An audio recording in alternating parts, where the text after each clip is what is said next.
If you want to update your AirPods Pro free, take a look. It's actually quite simple. First of all, on your iPhone, you have to make sure that you are connected into the Wi-Fi network.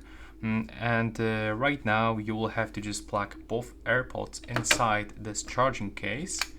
And now you will have to plug it in with USB-C cable. Now, you will have to keep that case open.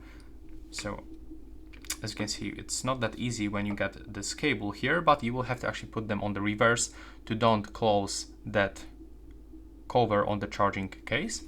And now you have to actually wait until they charge to around 20-30%, especially the charging case.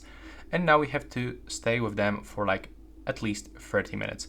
And the firmware installs automatically. There's no like manual button to force update to be installed. So you just have to be patient, wait for it, and after that 30 minutes you can just simply unplug this cable, and right now you can just close this case for a few seconds. When the indicator disappears, you will have to just open it and you can start using your AirPods Pro free with a new software update.